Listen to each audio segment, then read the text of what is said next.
We aren't finished yet, are we?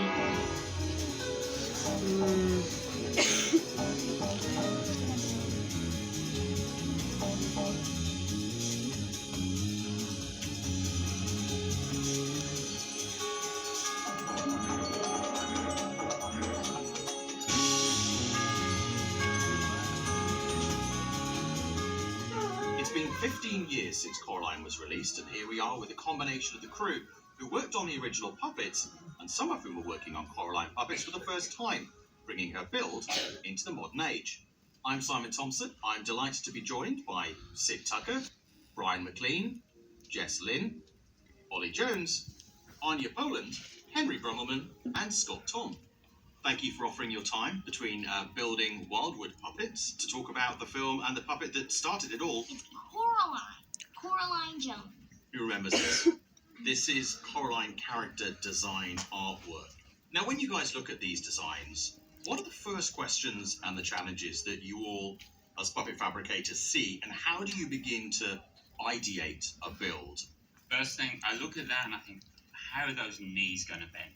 That's the first thing I see on her. How are we going to fit a joint in there that's going to actually operate and not collapse and be strong enough? Try and break down the visual elements and try and start imagining how they're going to move. And are we going to have to compensate for them? Are we going to have special builds for them?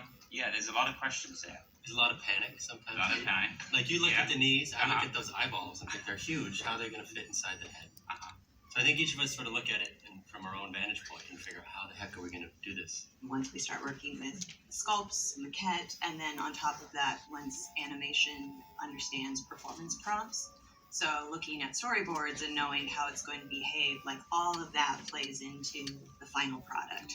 So something, maybe we lose a certain shape in that design, but we gain something for a performance element. What drives a lot of that is just the expectation. The animation that we're trying to produce has a lot more fluidity, has a lot more nuance and naturalism to it. And so that goes into everything. Our armature designs, how we engineer costumes, goes into facials. So that expectation becomes the driving force for everything. It's also really easy, I think, to forget everything about her was a conscious choice, especially in her case, she's incredibly asymmetrical. And it could be so easy to kind of be like, oh, I'm just going to shore that up, kind of like lift that side or that, and forget that it was like, no, that was a choice. Design choice. That was a design choice at the time. We meant to do it like that. Yeah. It's fun. You can actually look at the armature and see that one knee is significantly higher than the other, and that's on purpose. What has changed in puppet fabrication since 2008?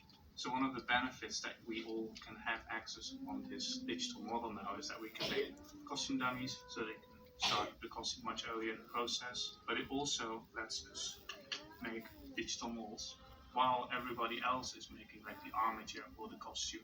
And the fact that this is printed makes you able to print more molds at the same time. Yeah, it was definitely more sequential. When we say that this was our original Coraline, that meant one sculptor had made one clay thing, and that was it. So we had to give this delicate little thing to a mold maker and say, don't mess this up. This is it. Yeah, and it was a lot harder to reiterate on, like, if you wanted to change anything on the body sculpt, from how do you compare like the revisions to the original as well, which in 3D now we can just overlay that. We're making copies on top of copies each time, and it's a challenge to lose fidelity as we are learning, as we're trying to recreate Coraline now, 15 years later, trying to capture what we did the first time. Coraline was Michael's first film, so a lot of the structure for that film was built before that movie. We have a lot of versions of Coraline that we have to sift through to try to figure out what is our original. Because we made Coralines for different purposes. And so it was a bit of an archaeological dig to try to figure out how to build Coraline again. Because our original things have broken down over time. Yeah, I mean, there's bits and pieces of costume, not everything, but there's something to go off of. There's armature bits left. There's some eye rig bits left. There's, some boxes of stuff. And basically what we have in archives is whatever was left over from production.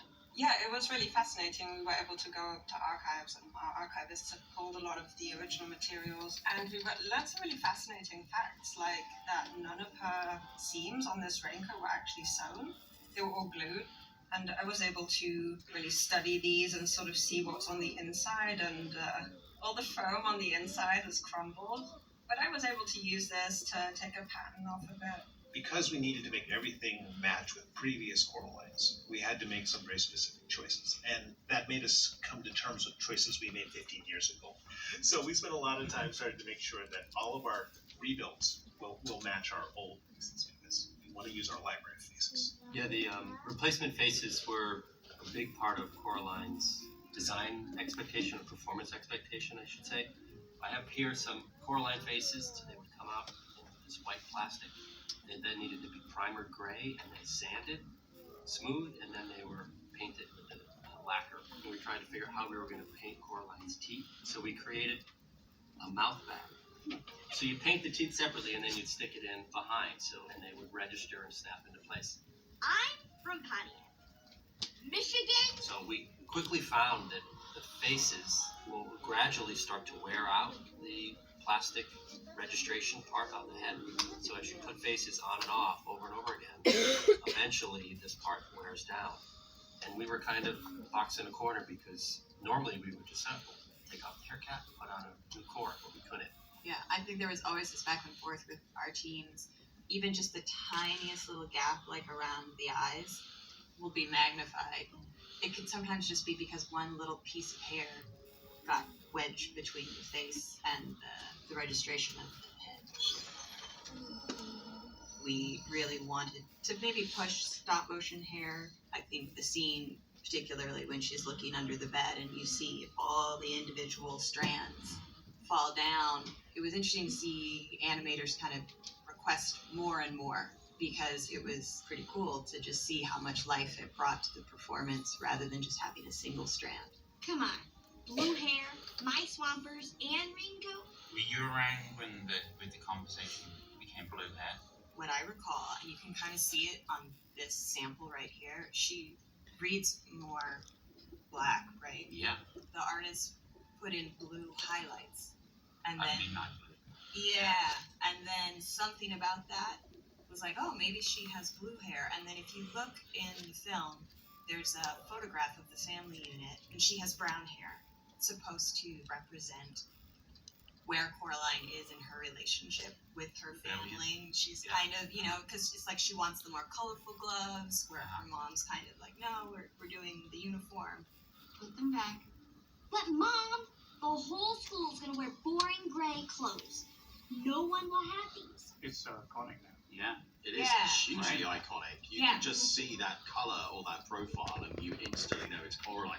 Huh. When you were remaking these puppets 15 years later, what challenges did you expect? And what did you not see coming? We went through the archives and we had a look at what was there, and there seemed to have been lots of different versions of this raincoat fabric. It's a wet look spandex, and they were maybe more popular in the early 2000s than they are now. So we were having a real hard time trying to find something similar, so we actually had to recreate it. As far as I know, which we learned from Deb Cook, our costume designer, there was actually a coating on top of this as well, so in the movie it's a lot shinier than what you see here. The bottom of the jacket needs to deform, so all these wires need to be built in. It's actually got to move like real fabric. And on the original Coraline, those were actually quite stiff, so I've gone with more a standard wire that the animators prefer on new movies. But I was referring back to the original Coraline, so I didn't want to change it too much. The wire actually kind of gives her that bell shape at the bottom of the jacket, so I didn't want to remove that, because I feel like that was part of her character. it was a pain in the butt to have to super glue an eyeball. And now our current builds of current puppets are a lot more user friendly. I've heard a lot of questions where, we utilize VFX and CG now to help comp in elements. And there's kind of like, well, but what about the handmade? Are you worried that's going to go away? And I can say that it just means more puppets, more units, more things, so we can just continue to add. This idea of the computer coming into stop motion was a real fear. And I think and it was truthful, because a lot of people in stop motion had just gotten kind of burned by everything that they were used to was now being done in the computer. I brought a friend. It's great to see just how there's been this real acceptance of trying to use technology in a really artful way, and you don't have to lose the handmade quality. It's not like our movies, how long it takes us is getting any shorter. If anything, it's like, well, we've saved time there, so let's get more ambitious here. It's like we've never done it to be like, hey, save some weeks. Any efficiency is quickly absorbed with more technology. That's exactly what this digital process now as well. It's not like it got much shorter. No, we're doing 16 revisions on a body instead of 4. Exactly. Than what it used to be. It's there to give animators better control and there to give more creative input from the directors. That's why this stuff is important. Then that means that you can get a higher quality product because it's more considered. Because we have a whole new generation of Coraline fans, what have these new puppet builds done to improve puppet performance and durability? Because she's our most popular character, she wants to be used everywhere. So right now we're limited to just posing for still photos and things, and even that is wear and tear on the puppets and breaks them down. So having new silicone, new parts just means that now we can just have a new generation of puppets to use for whatever studio needs we want. And there's just more variety of what you can do with her and how we can show her to people. It's so thrilling to have something this special, and the fact that we're making new ones that can kind of broaden that experience for people. We're really lucky that we got this opportunity to both work with Coraline again and to further her interaction with her audience. What this gives me is a reminder that the work we were doing 15 years ago, it was hard then, it's still hard now, and we're still pushing. Our tools are better, and we've learned a lot. We've inspired new people who can bring sort of new life to stuff we've done in the past. It's what feeds our future, is the seeds of